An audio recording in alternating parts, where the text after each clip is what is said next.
Good afternoon, everyone. Before we start the session, let us chant Namo Tassa together. Namo Tassa Bhagavato Arahato Samma Sambuddhassa. Namo Tassa Bhagavato Arahato Samma Sambuddhassa. Namo tassa bhagavato arahato samma sambuddhassa. Let us sit for meditation.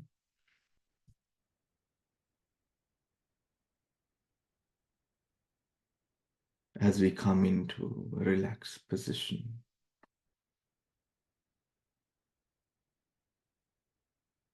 suitable for the practice.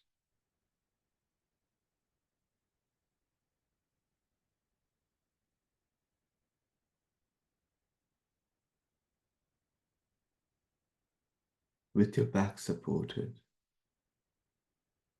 upright but not rigid, settling into the moment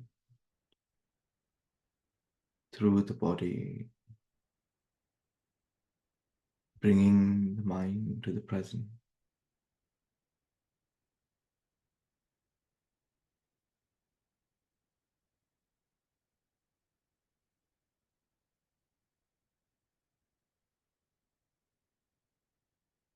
Everything of the past and future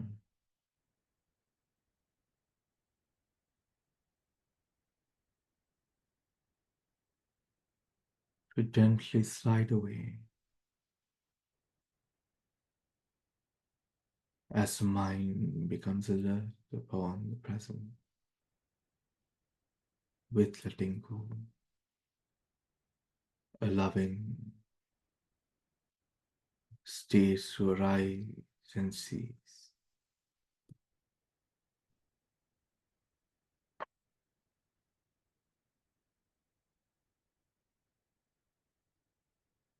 Gently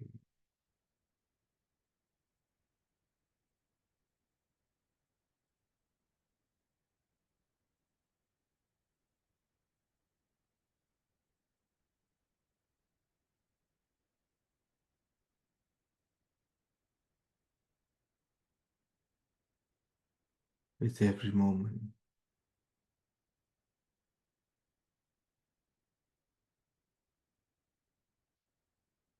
the present becoming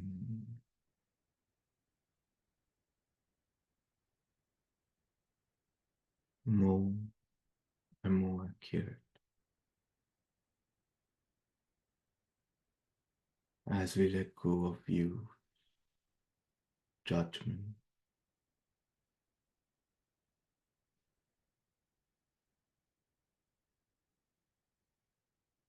letting go of all other objects of mind,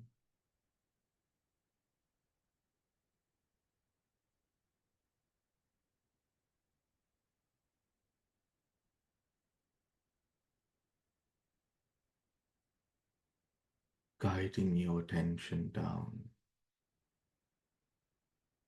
to the senses,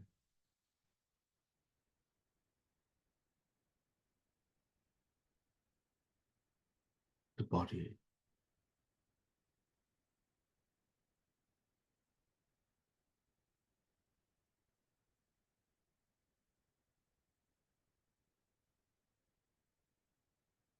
observing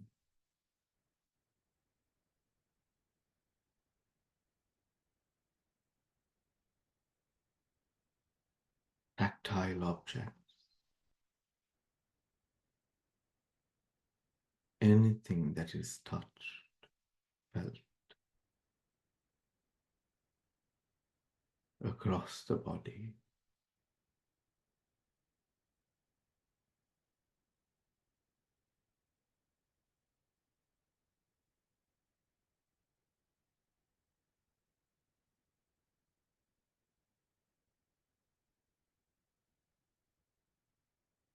Observe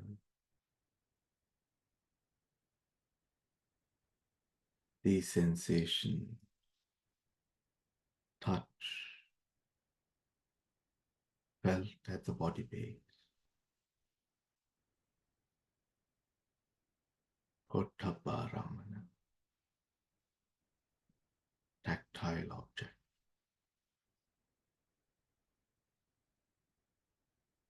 Observe through mind the way of its arising, the nature of these objects.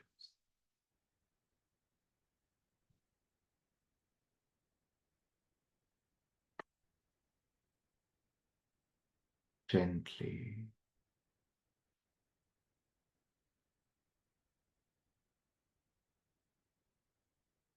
gently,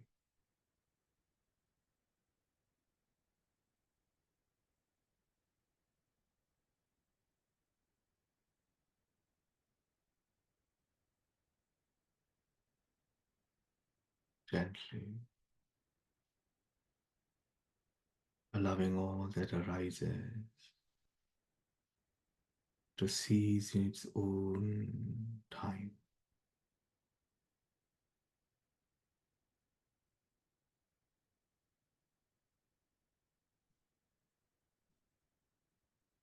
Without any craving,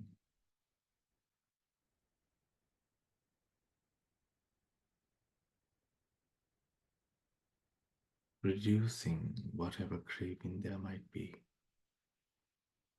letting go of views, judgments, ideas,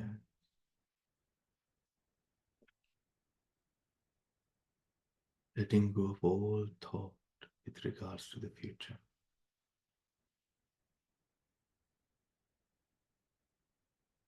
letting go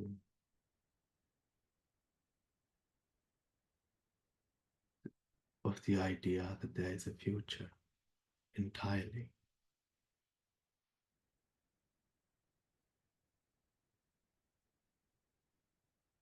making it easier for us to touch the very present moment without longing, craving, desire for even the very next moment.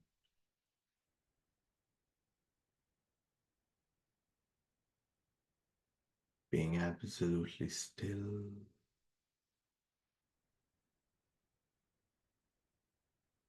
in mind,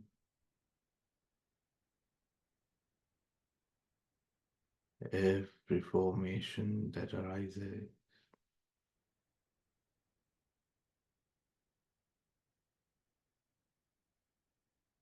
ceasing. This is impermanent.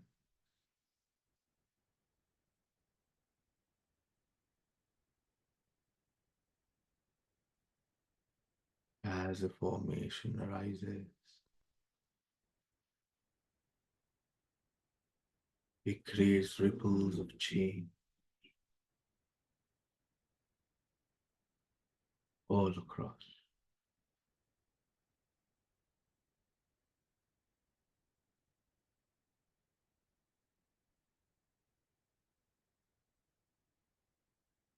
On every condition,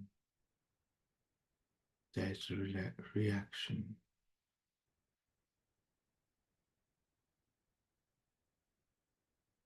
With every cause, in effect.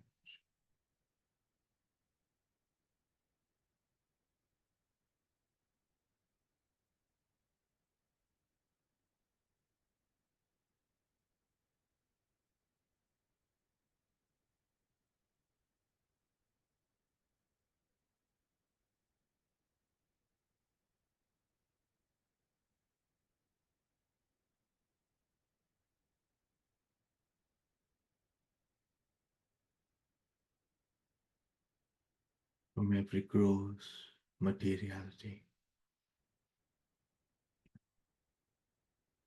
to the most finest particle. Every quality of rupa arises and ceases on the natures of cause and effect.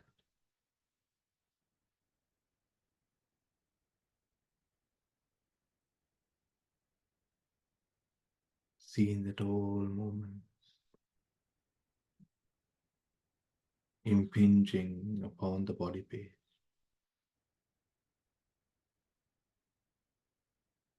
are manifestations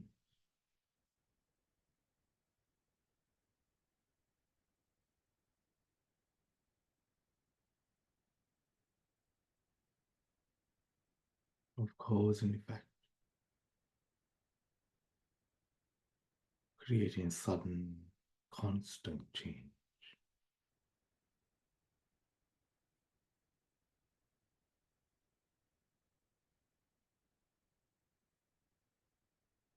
This is suffering.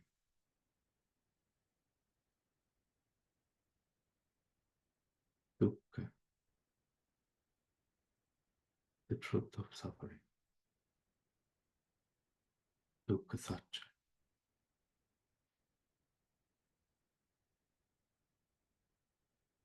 Hence letting go even more deeply,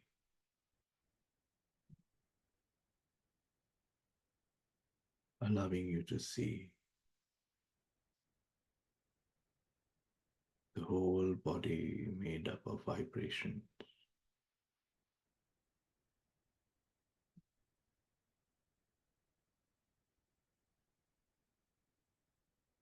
like sand particles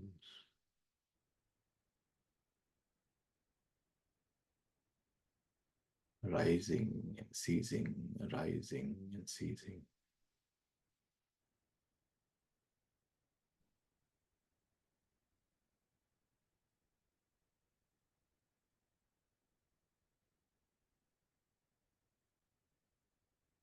Letting go of the notion of a body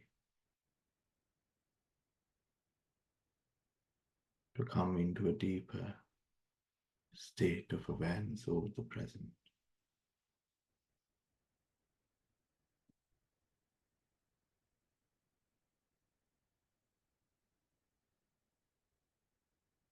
Gently,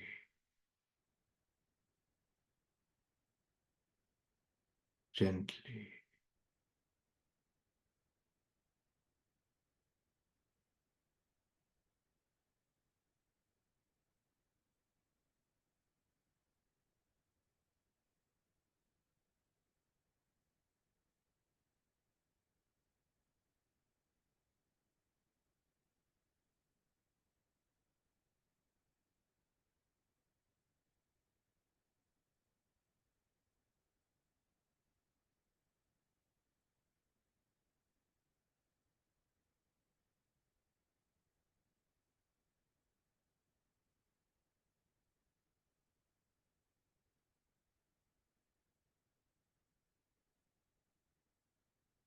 gently,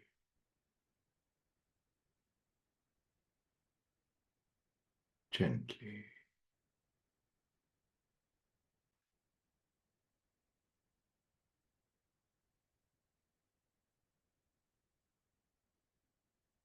As you become more and more aware, with clarity of mind over the arising and ceasing,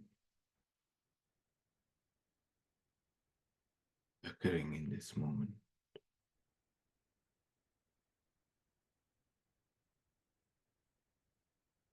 One,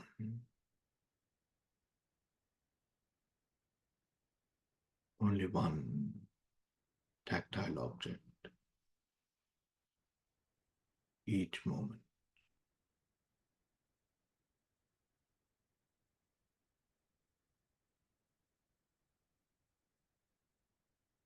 Only one object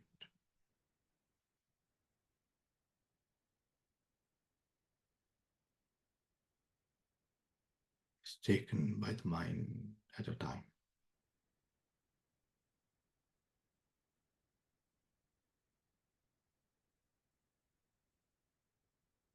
And shedding the layer.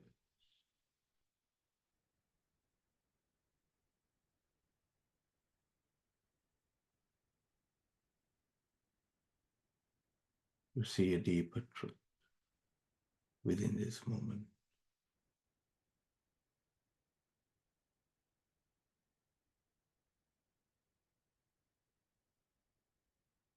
Gently,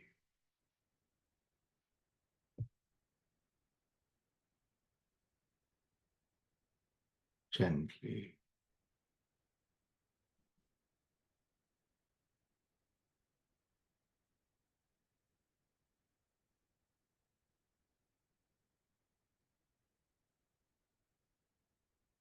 directing one's attention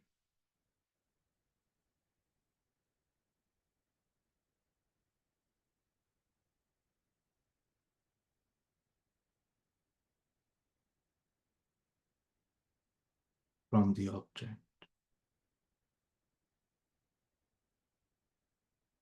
to the location,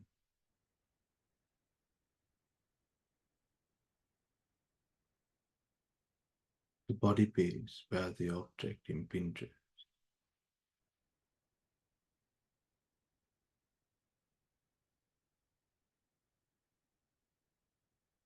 focusing one's attention upon the nostrils.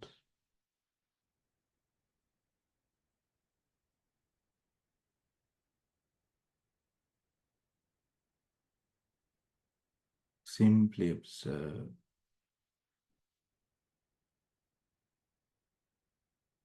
the body base,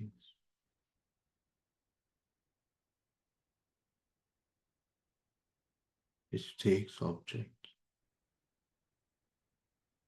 of the wind element,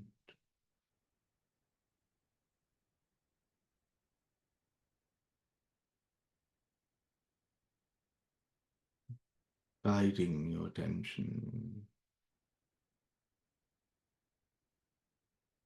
to the base, observing the object being impinged upon the base.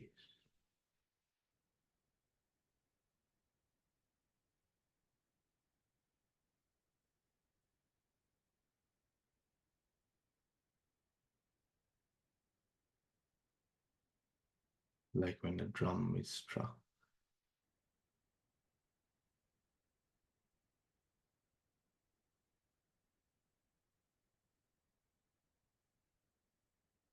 Observe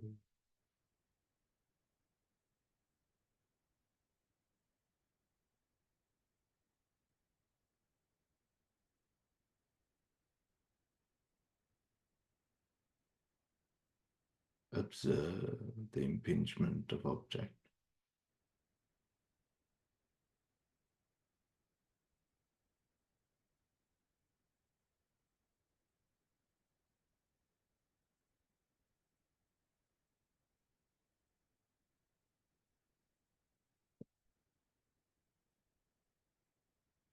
Rising, ceasing.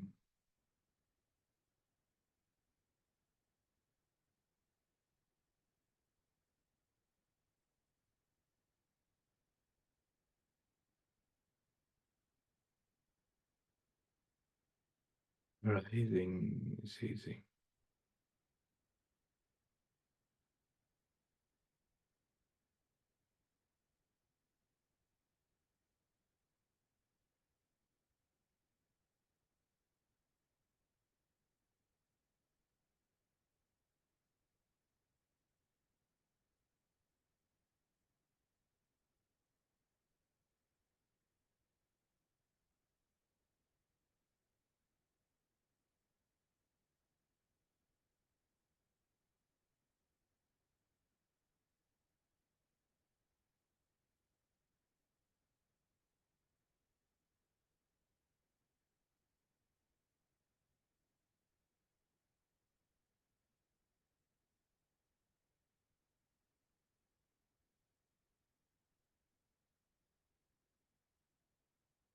moment to moment.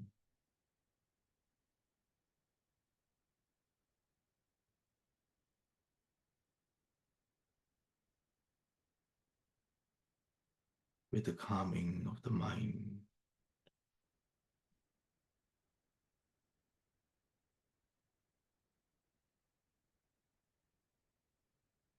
the heart pace calms down.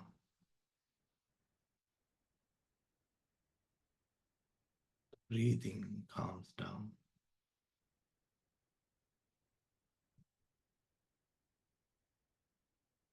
The impingement,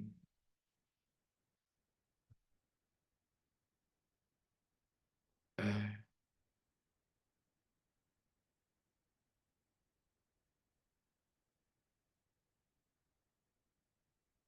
is felt as a calm object.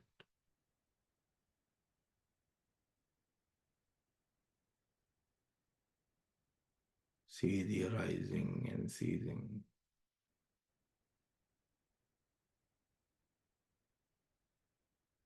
As you observe the arising moment, the moment of procession, continuation, the moment of end, ceasing.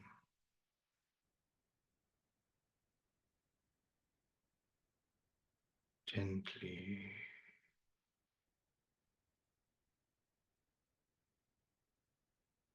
gently,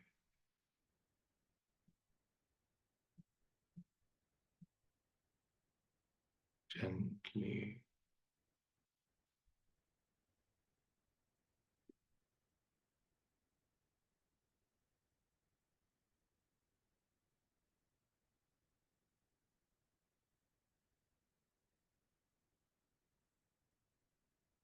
No judgment.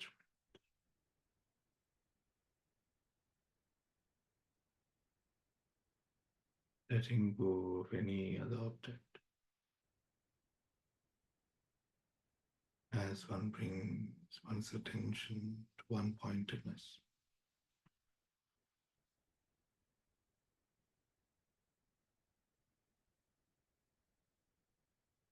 Over the arising and ceasing of the body base.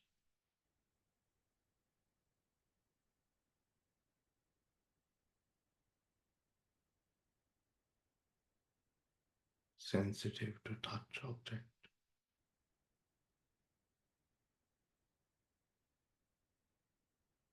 Breath, air element.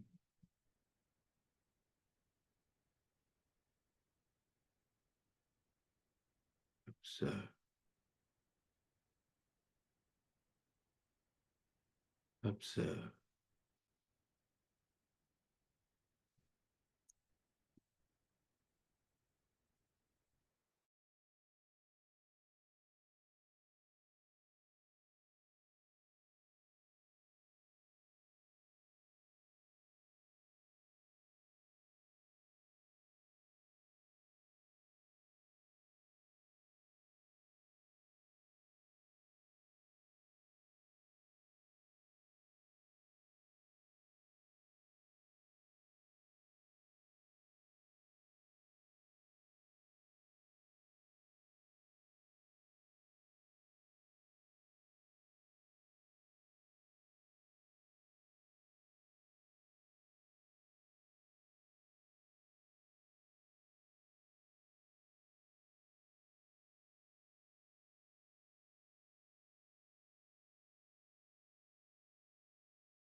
Gently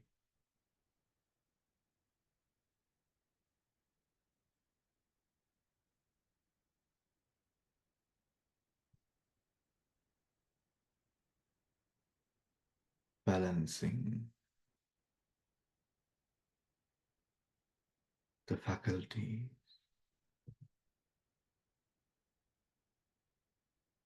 to find the right balance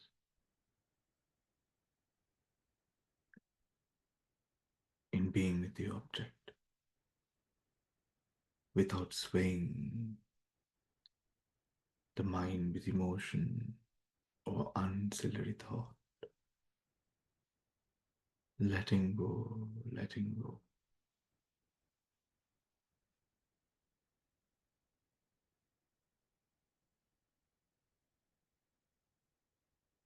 letting go.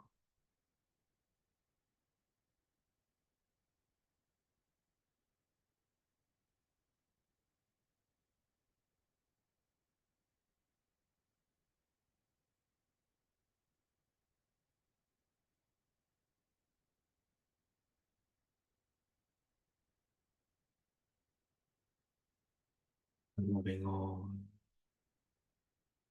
to arise and see all phenomena, mind and body, in its own time, without fanning its existence in any way.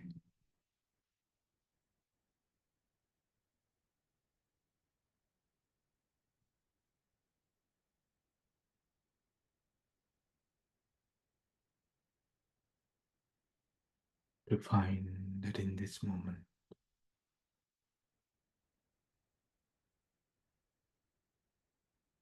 there is true bliss, tranquility,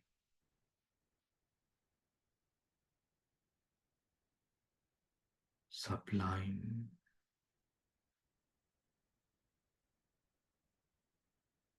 calming of the senses through letting go,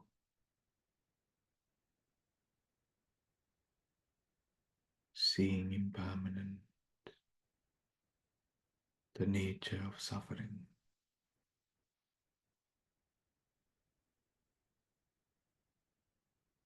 opening the mind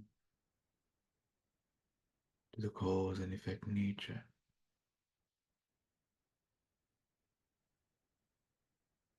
playing out in every moment, making energy, experiencing the result of those energies, making energy arising, ceasing, consciousness, mental factor, materiality, mind and matter.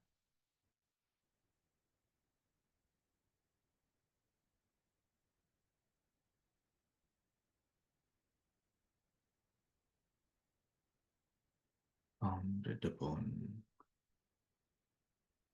cause and effect, exists, persists because of cause and effect. See this in the mind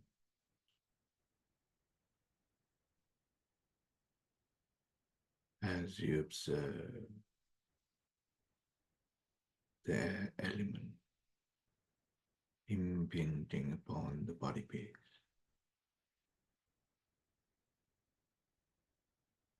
Every object that impinges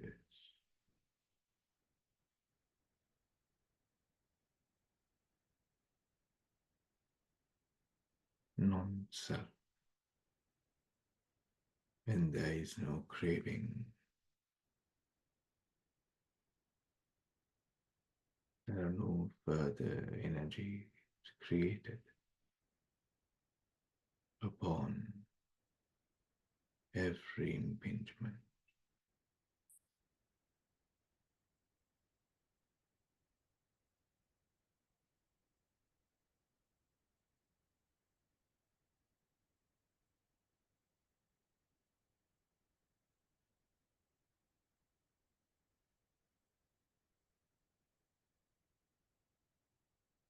letting go of karma tanha, desire for sensuous impingement.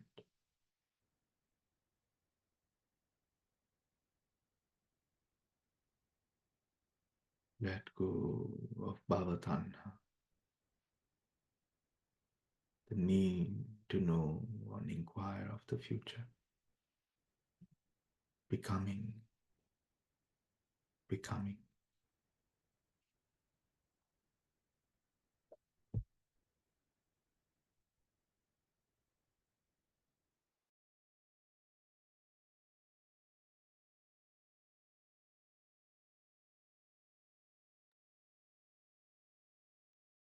Letting go of vibhava tanha, craving for non-becoming. Letting go of all thought and simply observe the reality of this one object through which the reality of all objects impinging on the six sense doors, their nature,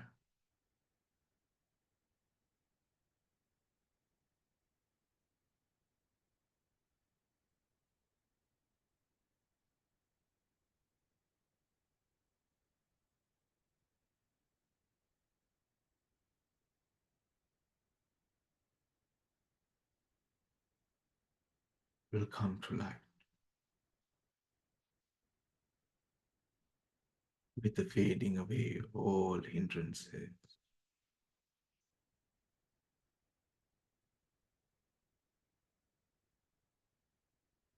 Gently,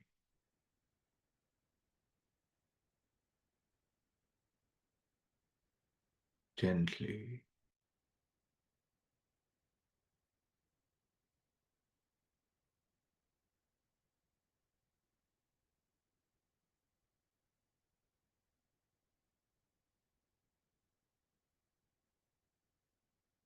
observe.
Gently, gently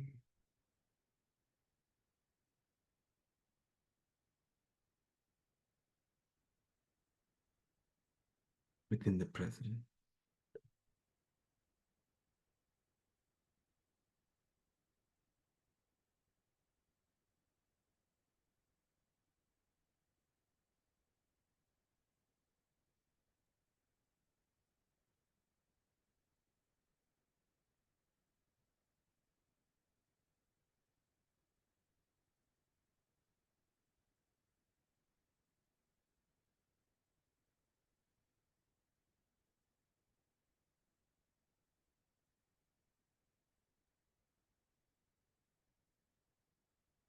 Guiding your attention to see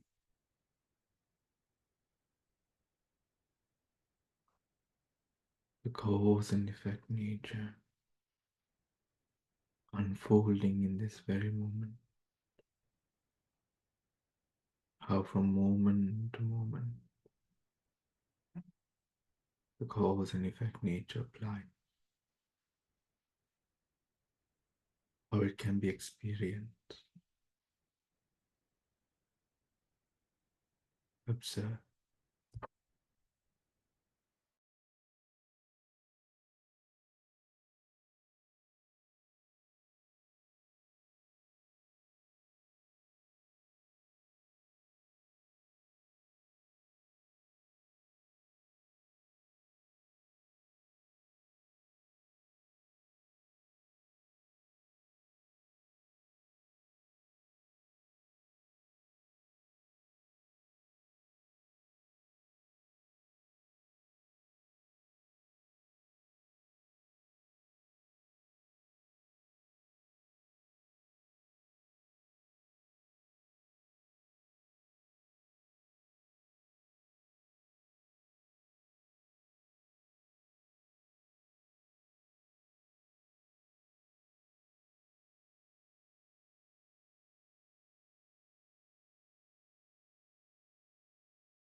Guiding one's attention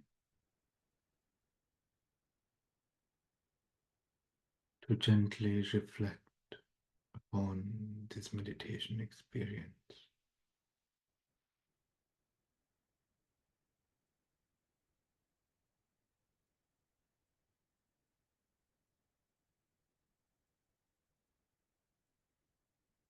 To recollect the aspects of the practice.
Gently,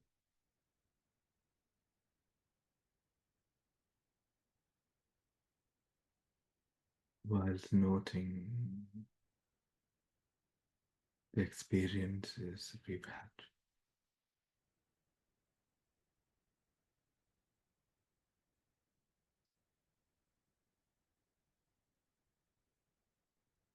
Over the reality of the present.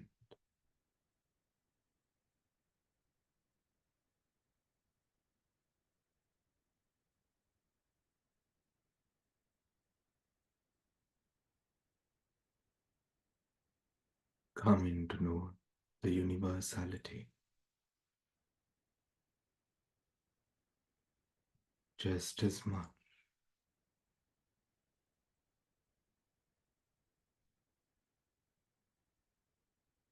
as this mind may struggle to be with the object. This mind is a conditioned phenomena.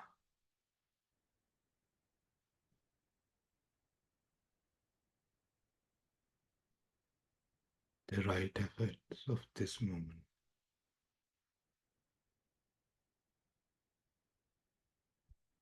right attention, the right concentration, right view, the factors that bring about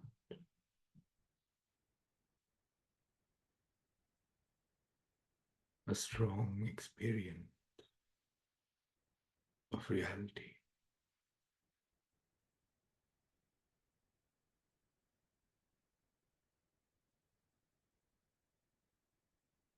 These are no simple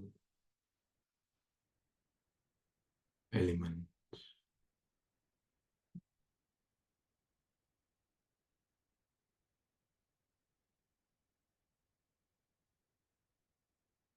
Just as our mind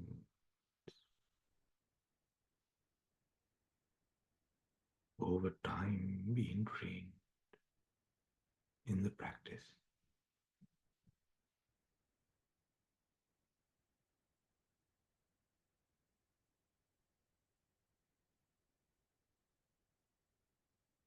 This time too is a part of dukkha satya,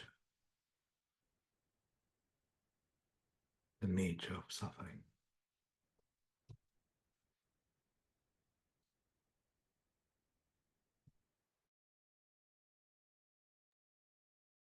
It is impermanent.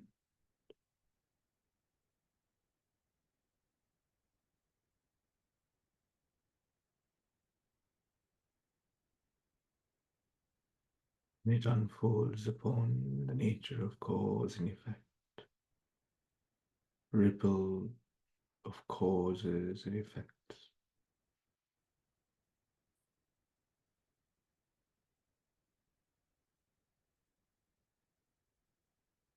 Vibrating to a tune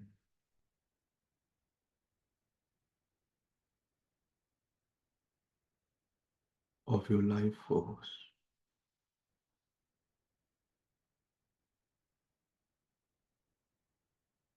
having deep reverence and acceptance for whatever which is in this present.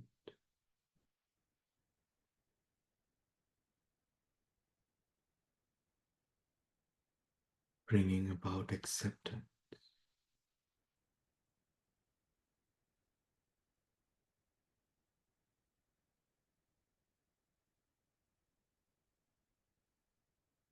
filling our heart, the mind,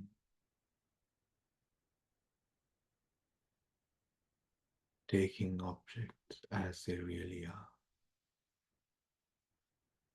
Acceptance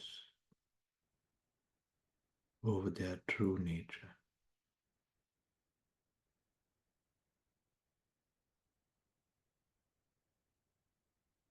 The arising and ceasing of causes and effects, moment to moment.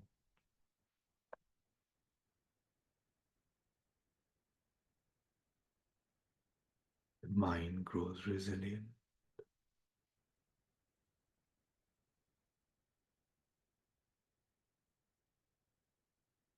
making right efforts in the path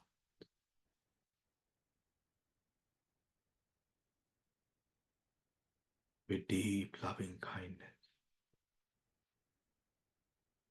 towards all forces of energy across this samsara,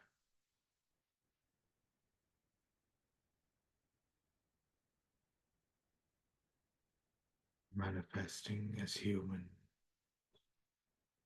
animal, across the 31 planes of existence.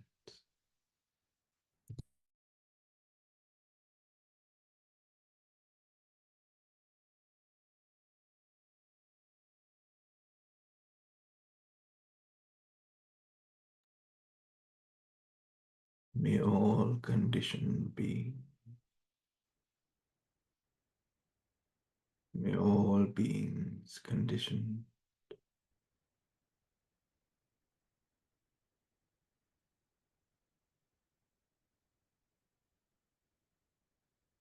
may all phenomena, may all mind, may all body, may all birth,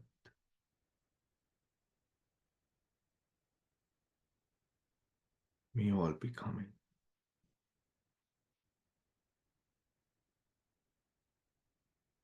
be well and happy, be well and happy,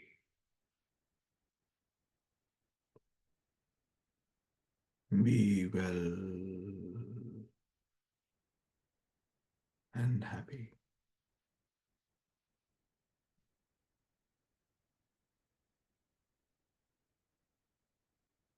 With loving kindness to our minds and body,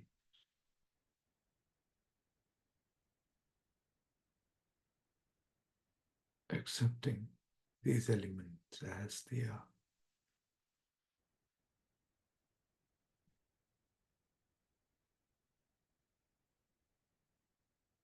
knowing very well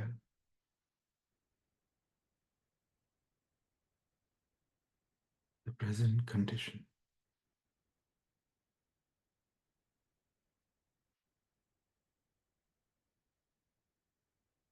through seeing of present condition.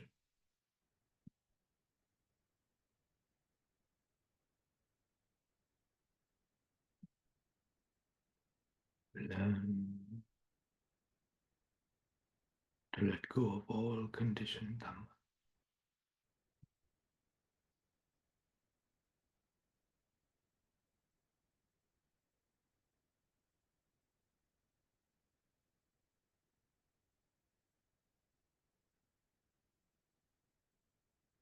Gently,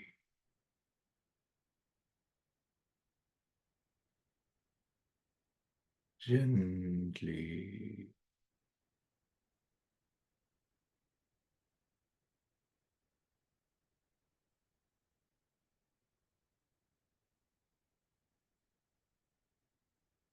spreading loving kindness in all directions.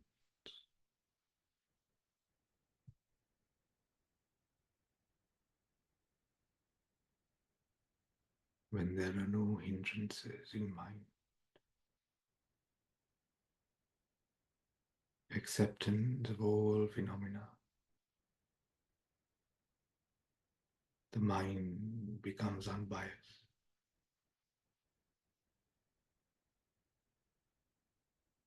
founded on the understanding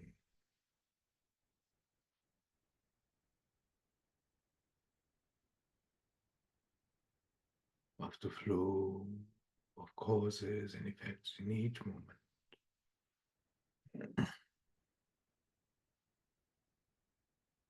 Gently, gently, gently,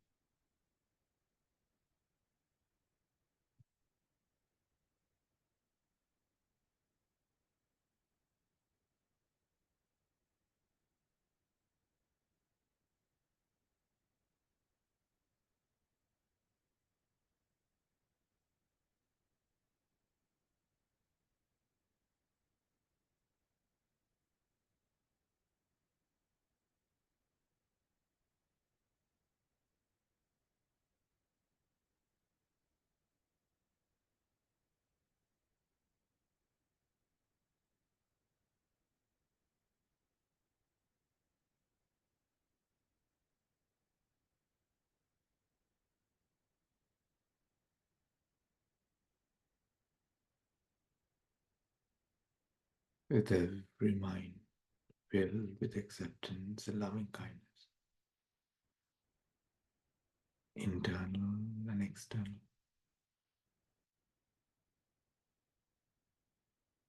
When we are ready,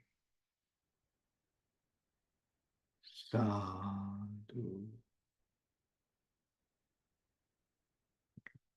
sadhu, sadhu.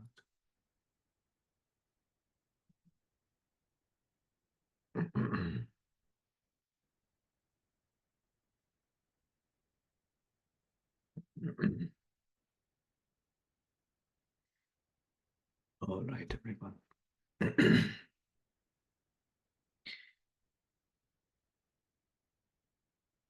The theme of today's discussion is the Nibbhedhika Sutta, which was the topic of our um, retreat, which we just concluded just last week.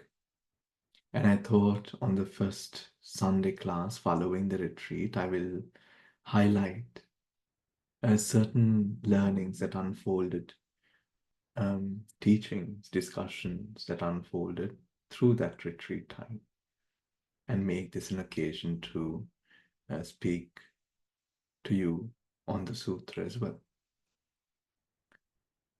As you've experienced in the meditation today, we look at the nature of impermanence, the nature of suffering, and nature of non-self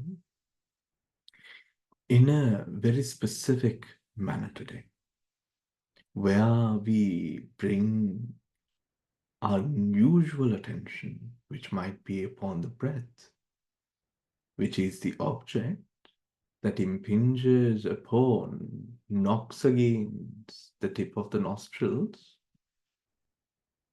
Our primary focus is usually upon the breath, this external object that comes in the air element, and the touch that occurs. But the focus remains on the object. In this technique that we use today, the focus shifts from the object, which we may use initially to establish our attention. We shift our attention from the object to the place the object impinges. So at this point, when, because of the nature of the life force vibrating within you, the body carries out a mechanism with the heart where the breathing function occurs automatically. It is an involuntary process. It is a part of the nature of the body.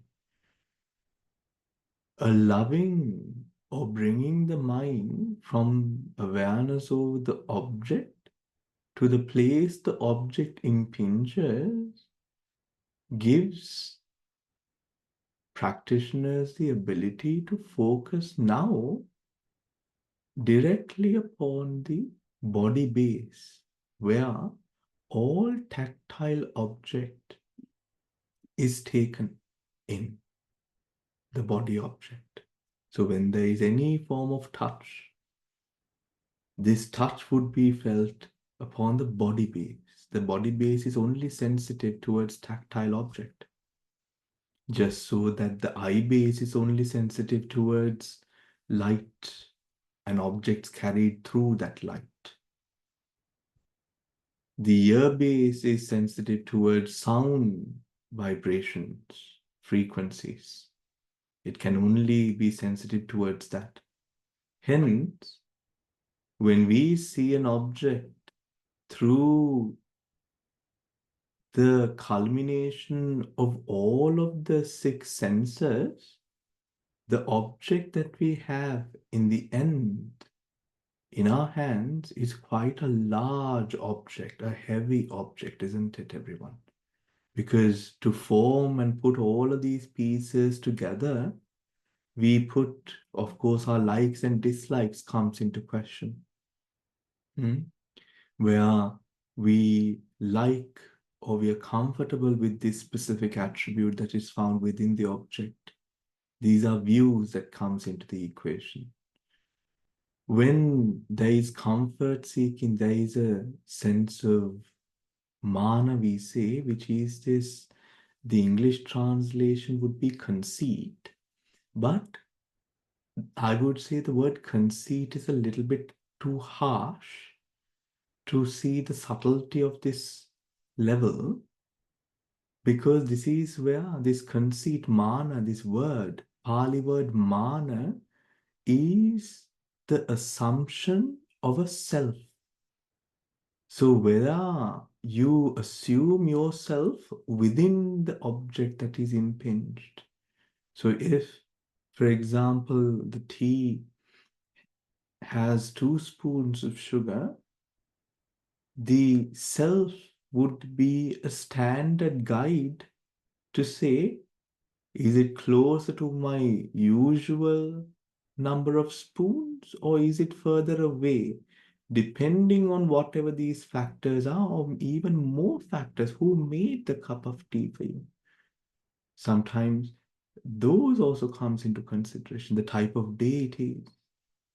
All of these factors, when they come into the right place, a effect arises, the cause and effect process that occurs at each of the 6 sense bases when the meditator does not, or the person does not observe this, the object seems full on, very, very heavy. When we realize that it is these small, small parts putting all of this together, and we connect with the raw object of what it really is, there any room for hatred to arise, any room for that agitation to arise, any room for that confusion and the desperation for answers and the impatience that we experience due to the anxiety of not knowing what else is going to unfold, which puts us in such a position of distress, that element is taken away from us, which leaves behind this space of mind within you, which leaves behind a void. This void has been created with a lack of burden, with a lack of burden.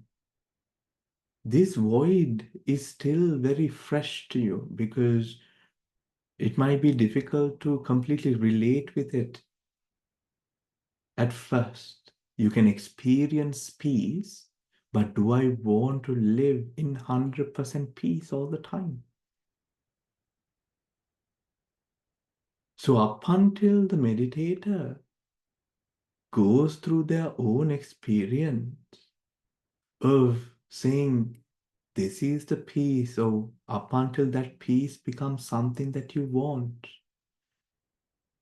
so bad that we most wholeheartedly, we let go and have loving kindness to, let us say, the past, the present, the past, and the future. The past and the future, with regards to this very moment, we let go because our attention now comes into the fact that it is in the present.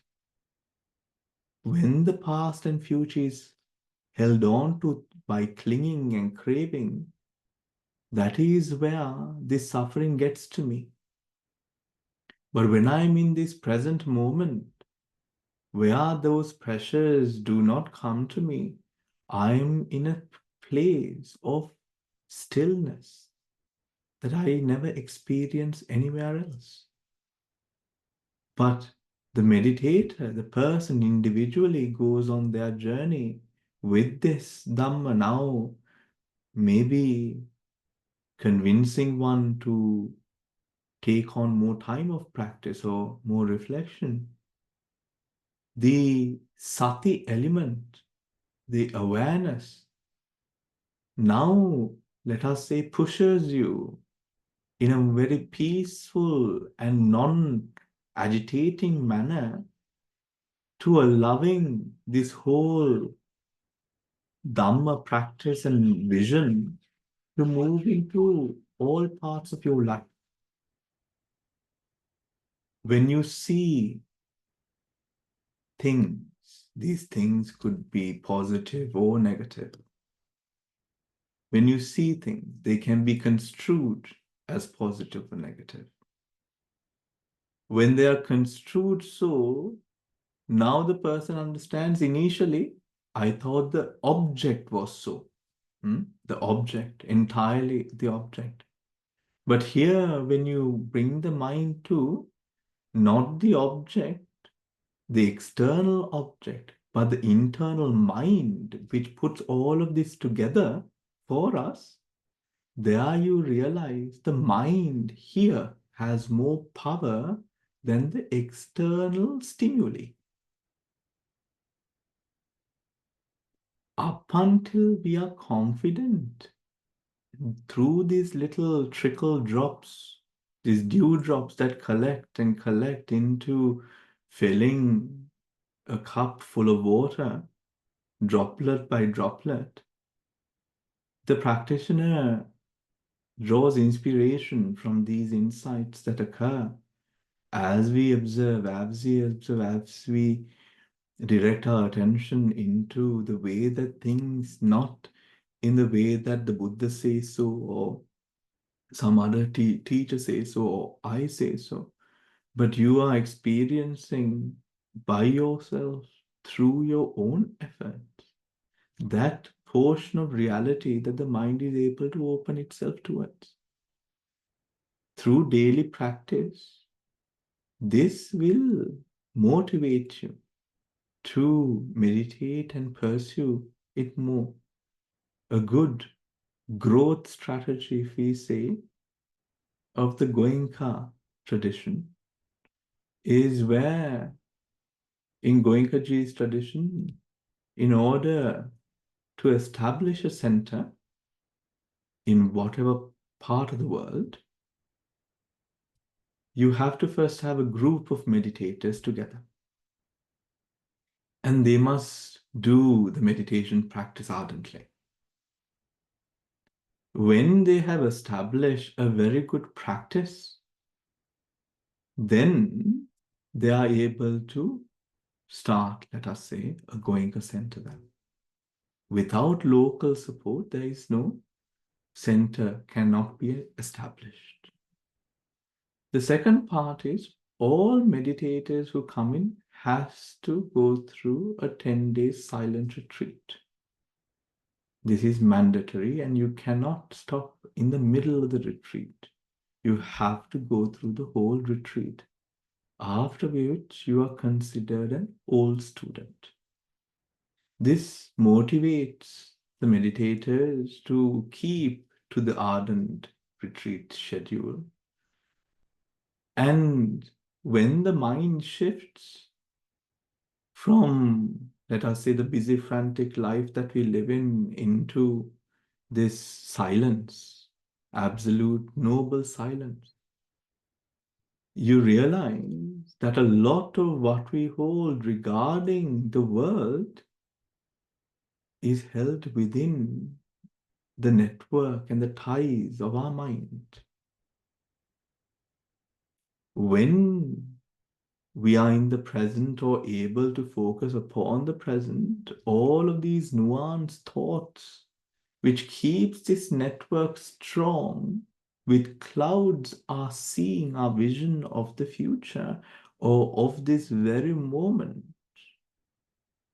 This is where that avidya, ignorance, would occur. Where we hold on to a specific thing, and then if this specific thing is no longer in our lives, we feel very agitated because our self is attached to this thing. It is an accessory of our existence, just like children are to a mother or a daughter is to a father. these things through these titles that we create and the attachment that we have towards these titles that we hold in our lives, these different titles. This itself is that network. This itself is that network. There is nothing else. It's nowhere else. We are living in it right now. Because when sati pours out from sitting meditation of awareness into all angles of our existence, where it fully saturates. When we see, hear, smell, taste, feel these objects, we don't cloud them with our ignorance or with our, let us say, impediments of lust and anger, envy, avarice, all of these conceit, views, judgment. When all of those factors are not shrouding factors, the mind works with clarity. The mind respects the mind. Why? Because there is power here. Where did that power come from? The power came from reintroducing positive conditioning in through awareness into our daily lives, not just by pushing through like what we do in work, in our way of life, because those things we get a degree or whatnot, and along with that we push through or find a certain route of a career and we push through doing. Here it is a state of being, acceptance. So one must never approach this as another thing to do, but one must approach this from a point of acceptance, because that is where we must start. Acceptance. Acceptance if there is an illness encroaching upon the healthy body. This is, first of all, this is not a curse. This is not any other sort of thing that is coming to bring you down. This is the nature of the body. If we are going through, let us say, change in our physical appearance, change in, let us say, the status that we hold within society or within our group of friends or within a particular relationship, right? This change that occurs, change of emotions, shifting through the different cause and effects. Don't think that this is just happening to you. Remember that there are so many conditions that governs this moment, and most of them are not even in your control. And most of the time, we are like a piece of wood that is thrown to a stream. We just go with it because of the lack of self-awareness or the awareness that comes. Again, not through doing, through being. Awareness through being, awareness through inspiration, awareness that arises upon what kind of inspiration though? Inspiration that is true to you, that you experience in your meditation. So as if you've seated here in practice for the past hour or so, then whatever those experiences that you may see, don't consider it as a one-off, but consider it as one step forward, one step forward, one step forward, building upon the right conditions to allow the mind to partly accept or even experience the taste of tranquility and bliss, where the mind is free of hindrances, and then be inspired by that truth so much so that you welcome that truth into your life by allowing those trickles of Dhamma to pour into every object that you see, every object that you hear, smell, taste, feel, and every object that the mind puts together, to have a sense of they say alobha, non-attachment, meaning renunciation. An essence of renunciation where we are able to maintain our sati, awareness, over the object in a balance where we are well aware what is going on, we are with it, we are not taking it personally. We are not seeing as if my entirety within this object. We are not seeing ourselves entirely engrossed, taken aback, shifted, pushed around by this object. The mind is the forerunner. And you are seeing this unfold. Not a stick in a stream anymore. Why? Because we are far more resilient and accepting of the factor. We are not working with the vision or world view that everything is going to happen as I will it. But we see things for the reality that is unfolding each and every moment. If the postman is having a better day today, he might shove the envelopes through your post box a little bit more gently, making you a little bit more less annoyed in the morning or less startled by it, thinking that there's some terrorist at your door. and that effect carries on to something else. For the postman too, in the same way, that effect, see what the postman has upon each and every person that we touch, just like each at this very moment. And then continuing on from this moment, you will be walking through this working in your mind. Maybe not completely accepting it as well, but still the resonance of the idea, because it sounds so tempting, doesn't it?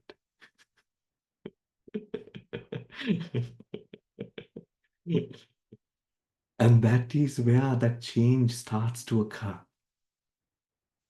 Because I think whilst we are people who come together, wanting to plan and know and see a path forward and being in a rush as well to climb that ladder, the present moment and the truth of this present moment is all that we really need in order for that spark to occur. In order to get there, you need to have renunciation. You need to have loving kindness, adosa. And you need to have sympathetic joy. Sympathetic joy, karuna, sympathetic joy here, this is in Pali, alobha, adosa, no.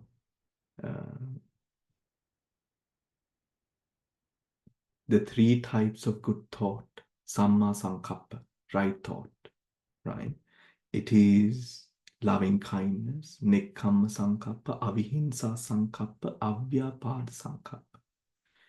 Thoughts of renunciation, avihimsa sankappa is thoughts of non-harm, that is the karuna. Sorry, metta, loving kindness. The last one, thoughts of avihimsa, avyapada, non-harm, karuna.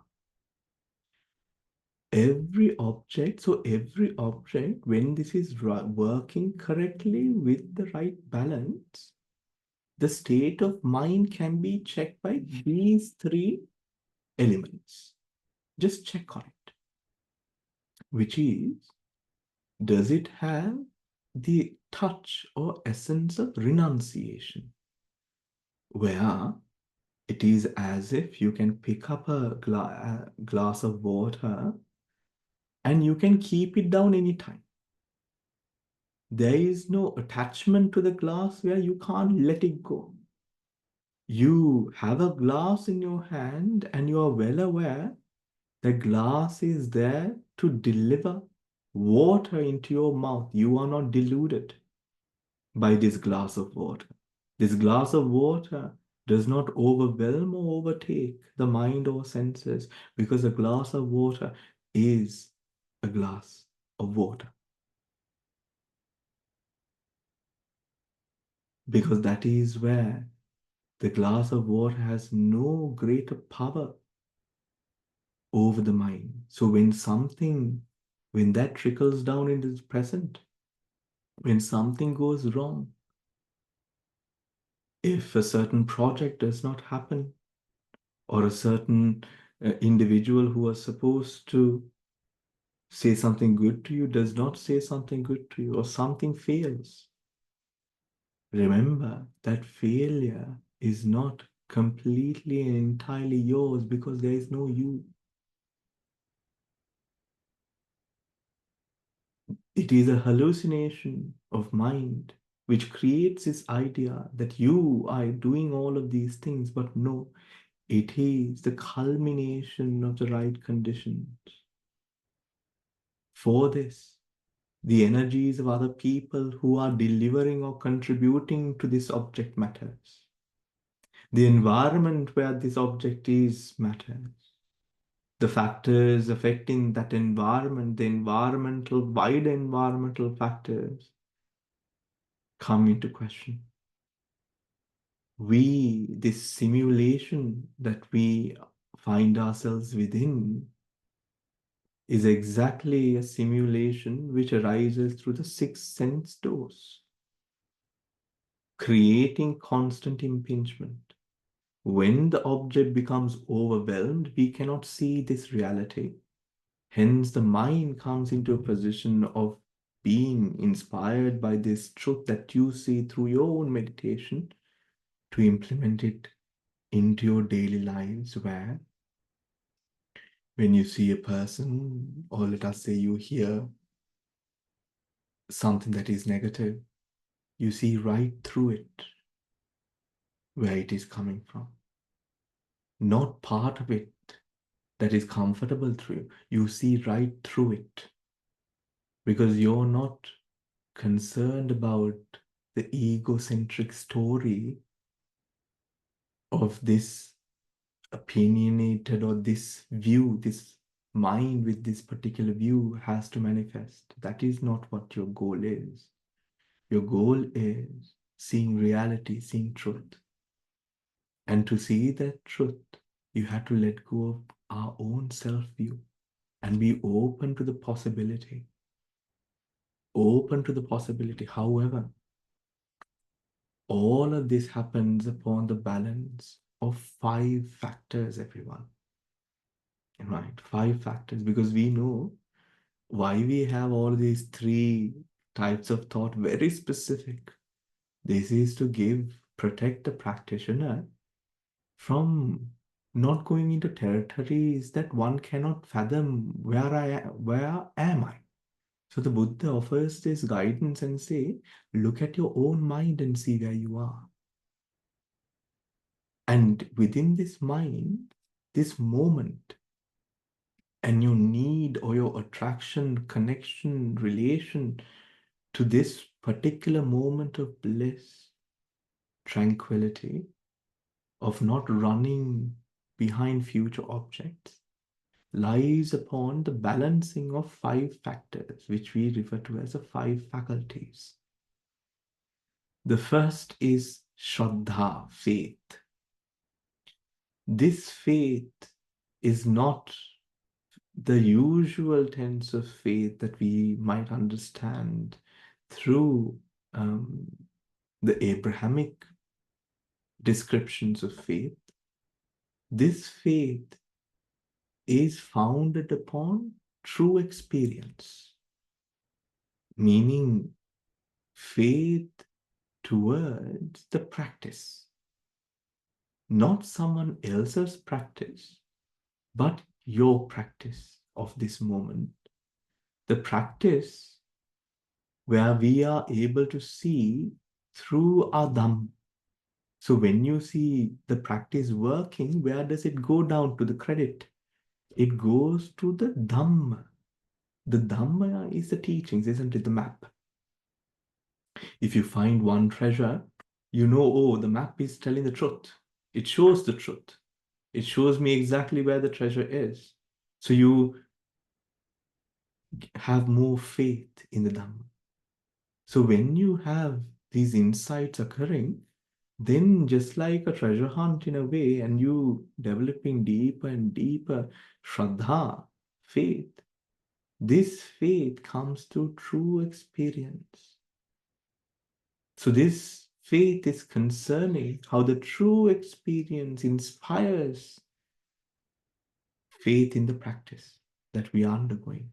So when, for example, you are faced with, let us say, a violent sensation, an aggressive sensation, a pain, an ache, faith in the practice, faith in the fact that this is impermanent, gives you the strength to overcome it, to not let that pain overpower the meditation.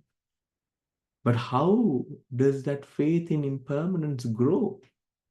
Through the seeing that we cultivate. That is why drop by drop we condition the mind in a manner where we are able to now let go. We don't, some might say we are brainwashing, right? Because it sounds, right? It's because we say conditioning a lot, brainwashing. But here, it's quite different to brainwashing. How? Because it is actually the removing of all of the brainwashings that we already have. And it is not telling you where to look. It is telling you there's a facade, there's a layer here. Because you have this particular view that one has to, let us say, behave in this manner, for example, that view, when we see something we don't like, why do we not like it? Because of this view coming up at that moment. The result of this view arising. The result of this view is the moment we see it, there is an automatic, it goes into automatic rejection. But then slowly what happens? We bring in awareness into this fact. Maybe we become aware of the fact that we do this, or someone points it out that we are judgmental, let us say, or any other thing.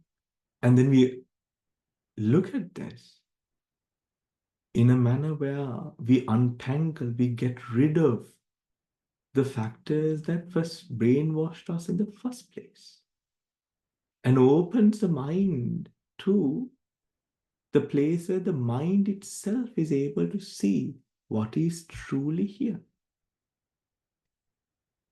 We have in science learned that energy rises and ceases in waves. We know that matter arises and ceases. Before meditating, we have learned these things in the junior stages of our schooling careers. This is the basics. When you receive or you come to these sessions or the teachings or whatnot in your research, the Buddha points us to the practical way of seeing a deeper depth of that reality, starting with the seeing that all of this matter, they vibrate for a moment and they cease, vibrate for a moment and cease, including the mind. The body lasts longer than the mind because the body is grosser than the mind. The mind does not need a lot to do what it has to do. And what does the mind do? It cognizes, takes object, takes object, takes object. When we are craving or living off objects, when we don't have a direct vision or goal in life, then every bone that is thrown on our paths, we jump to feed on it. These are temptations, isn't it? We easily flow into different temptations when we don't have a goal. These temptations can relate to anyone in different levels. These temptations might be temptations drawing you away from things that you should be doing right now in your life, things that you should have let go of already in your life. Maybe things that you ought to be planning or thinking about at this stage in your life or whatnot. There might be different ways that this Dhamma might touch you. But in order for that essence to grow within you, faith always has to be balanced with wisdom. Faith, and if you do not have wisdom, you will be taken for a ride by your own mind, let alone other people. Even your own mind will take you on a ride. It will make you believe things and go on to extremes or whatnot. Sometimes when we do not have our priorities straight, and then the shiny, sprinkles, the sparkles that we see around attracting us, huh? Later on coming to realize that all that sparkles isn't gold, is it? Later coming to realize all of those experiences, coming to realize as we go through those phases, the ups and downs, had we had this vision or scope of not getting too entangled in the idea that this has to change my life, it doesn't. It doesn't have to have the huge bearing that you think it deserves because the mind is the forerunner. If the mind has enough confidence to understand that, that is wisdom. The ability of discerning the fact that it is impermanent, that this person's mind is going to change the very next moment. This person's emotions and conditions that are there, or these elements, these things, this inanimate or animate object, including internal and external, this body as well as the next. Hence, seeing this, we are better composed to let go, to let go. Let go, but remember not to run away. Let go, but there is no running away. We will have to walk. However, we might feel like we are flying. Remember, this essence that we experience during our time of silent practice is training for us to be able to maintain the three types of wholesome thought that arises moment to moment towards the different object, which allows you to then what? None of these objects create influxes of mind. The three is renunciation, sympathetic joy, and loving kindness, as I've mentioned earlier, the three types of thought. So when an object is taken, loving kindness towards the object, sympathetic joy towards the object, however the object is, this is what it is. Just like when you see, let us say a baby, a baby, whether the baby is an attractive baby or not, the standard-minded person's approach to this object is to love this entity for what it is, a baby. Regardless of the fact whether the baby is ugly or whether it is a very attractive baby, however, wrong that sounds even to say. That connection we tie from the mind having a goal in place, everyone, or else it gets very difficult. Without a goal, you have to go into every minute detail, which is very heavy on the mind. It is exhausting to think about every single thing, and that is exhausting. The practice is not about being exhausting. Because the practice comes from a place of inspiration, then it is through that same Dhammic element of inspiration, Shraddha, wisdom, balancing of effort with awareness, effort with concentration, and awareness over balancing all of the rest of the four, that we are able to accept or come to see that particular reality as it truly is. Letting go of those ways that we hold on to and create and prolong suffering. Just allowing ourselves to first let go of that suffering ourselves, to letting go of feeling responsible for that suffering and having to bear that suffering, because that suffering only exists in your mind. It has already passed. That suffering has so many other factors, not only yours. That suffering has a nature of its own, and it arises and ceases in its own when the factors for it is right, not when you think it is right.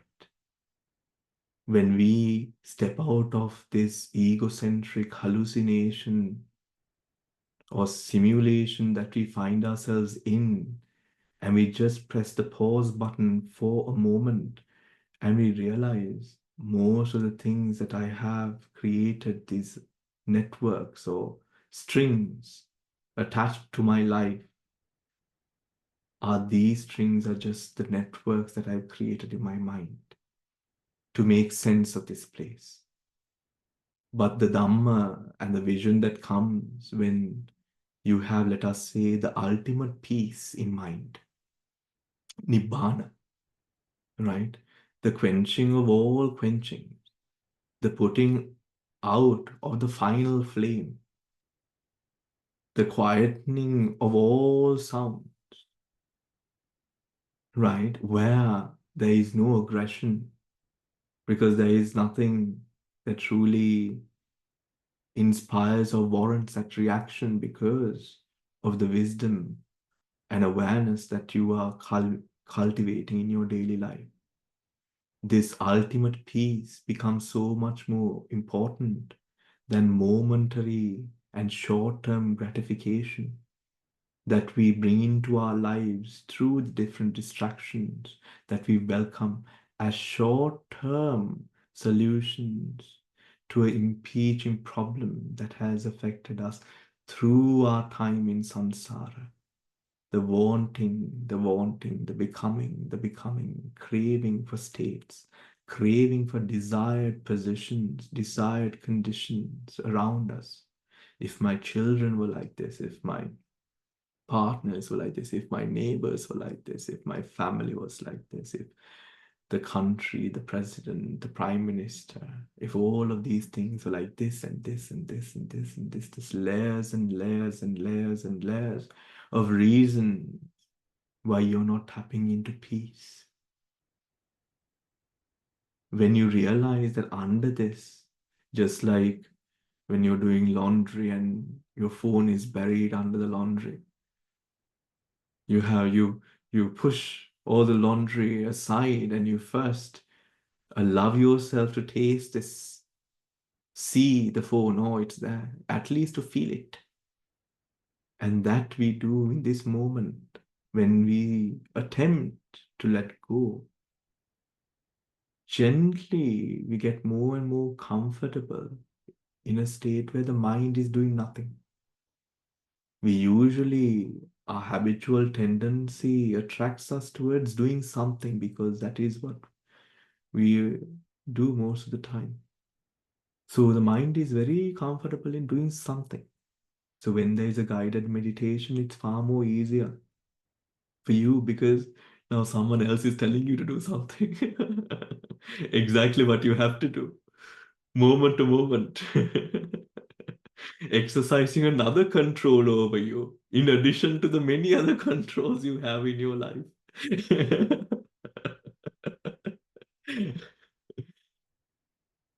New conditions. Again, now see, yes, in order to get out of this, let us say, we are all in the mud. Some of us are just a bit more deep than the others. Regardless of how deep we might be, all of our collective agenda and goal is to get out of the mud. So how deep we are in should be relevant to the person who is there, here, now, because his one goal is to get out of this mud. To that person, it is irrelevant who and where that other person is. When we come to bring our attention to that reality about our lives, we will start doing what we have to do right now.